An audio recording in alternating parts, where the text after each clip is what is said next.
নুজা হুছেইনৰ কুকিং ব্লগত আপোনালোকক বহুত ওয়েলকাম। আৰু আজি বনাব লৈছোঁ মই বেচনৰ বৰফি, আৰু ভিডিঅ'টো আপোনালোকৰ লগতো শ্বেয়াৰ কৰিম বুলি ভাবিলোঁ। তো বলক ভিডিঅ'টো ষ্টাৰ্ট কৰোঁ কেনেকৈ বনাইছোঁ। প্ৰথমতে মই ল'লোঁ 1 বাটি বেচন, আৰু বেচনখিনি লৈ তাৰপিছত মই ল'লোঁ ইয়াত তেল। কেৰাহী এখন গৰম কৰি তাত অলপমান তেল ঢালি ল'লোঁ। আপোনালোকে ঘিউ দিও বনাব পাৰে। তেল যিমানখিনি লাগে 1 বাটি বেচনত সিমানটো জোখত লৈছোঁ। আপোনালোকে যিমানখিনি বনায় সিমানখিনি অনুমান কৰি ল'ব পাৰে। তাৰপিছত লোৱাৰ পাছত কেৰাহীখন গৰম হোৱাৰ পিছত তেলখিনিত মই বেচনখিনি ঢালি দিলোঁ, আৰু লাহে লাহে ভাজি আছোঁ। গেছটো বেছি বঢ়াই নল'ব, কমাই কিনে ভাজিব লাগিব। গেছৰ ষ্টিমটো চাবই লাগিব, নহ'লে জ্বলি যাব বেচনখিনি। তো লাহে লাহে ভাজোঁতে তেলখিনি যেতিয়ালৈকে ওলাই নাহে তেতিয়ালৈকে আমাক ভাজিব লাগিব, যেতিয়ালৈকে গল্ডেন কালাৰ হৈ নাযায় গাইছ। লাহে লাহে ভাজি থাকিব। লাহে লাহে ভাজিলে কি হয়, তেলখিনি মজি ওলাই আহে। আৰু যদি একেবাৰে বেছিকৈ হাই ভাজি লৈ গেছৰ ষ্টিমটো হাই দি দিয়ে, তেতিয়া কি হয়, কালাৰটো বেছি হৈ আহিব আৰু তেলখিনি ওলাই নাহিব। ওলাই নাহিলে পিছত আমাৰ তেলখিনি নিগৰি বৰফি বনোৱাৰ পিছত ওলাব। তো সেইটো কাৰণে আমাৰ গেছৰ হেৰিটো বহুত কমকৈ ৰাখিব লাগিব। আৰু লাহে লাহে ভাজোঁতে গাইছ চাওক, মই তেল ওলাই আহিছে আৰু গল্ডেন কালাৰো হৈ আহিছে। তো এতিয়া মই আৰু ভাজিম, তেলখিনি শুকাই যাব। লাহে লাহে ভাজোঁতে গল্ডেন কালাৰ হৈ আহিব। আৰু এফালে মই দিছোঁ এটা চচত চেনি চিৰা কৰিছোঁ। চেনি 1 বাটি ল'লোঁ, আৰু তাৰপিছত অলপমান পানী দি চেনি চিৰাত বহাই দিছোঁ। এতিয়া চেনি চিৰাখিনি হৈ আহিছে ধুনীয়াকৈ।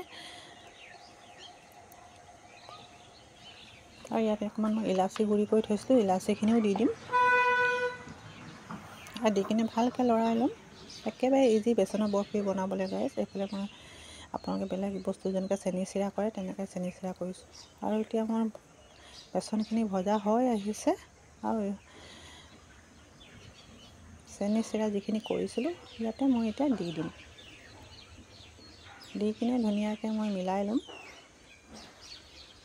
গৰমে ভালকৈ মিলাই ল'ব লাগিব। গৰম থাকোঁতে, ঠাণ্ডা হ'লে টান হৈ যাব। সেইটো কাৰণে ধুনীয়াকৈ মই মিলাই ল'ব লাগিব। আৰু আজি মই গাইছ একদম চিম্পুলকৈ বনাইছোঁ, ড্ৰাই ফ্ৰুট নাই দিয়া। আপোনালোকৰ যে মন গ'লে ড্ৰাই ফ্ৰুটো দিব পাৰিব। আৰু ইয়াত এটা 4কোণীয়া মই লৈছোঁ কণ্টেনাৰ, তাত মই অকণ তেল লগাই লৈছোঁ। আৰু তেল লগাই কিনে তাৰপিছত বেচনখিনি ইয়াতে মই ঢালি দিলোঁ। আৰু ঢালি দিয়াৰ পিছত গৰমে পূৰা সমান কৰি ল'ম। সোনকালে সমান কৰিব লাগিব, নহ'লে টান হৈ গ'লে দিগদাৰী হ'ব। তাৰপিছত এতিয়া মই ঢালি দিলোঁ, আৰু গাইছ পূৰা টান হৈ গ'ল এইখিনি এতিয়া। আৰু মই এতিয়া প্লেট এখন লৈ কিনে এতিয়া উল্টাই দিয়াৰ লগে লগে এইটো ওলাই আহিব। আৰু ঘিউ বা তেল এইটো কাৰণে লগাব লাগে কণ্টেনাৰত, পটককৈ ওলাই আহে। আৰু গাইছ এতিয়া মই চিম দি থৈছিলোঁ গৰমে। এতিয়া মই কাটি কিনে বৰফিখিনি মই প্লেট এখনত উলিয়াই ল'ম। চাওক কিমান ধুনীয়াকৈ পিচখিনি ওলাইছে। আৰু গৰমে যদি আপুনি পাতলকৈ কাটি নথয় পিছত ওলাব নোৱাৰিব। সেইকাৰণে মই অলপ কাটি থৈছিলোঁ গৰম থাকোঁতে। এতিয়া ঠাণ্ডা হ'লতো ভালকৈ কাটি উলিয়াই লৈছোঁ।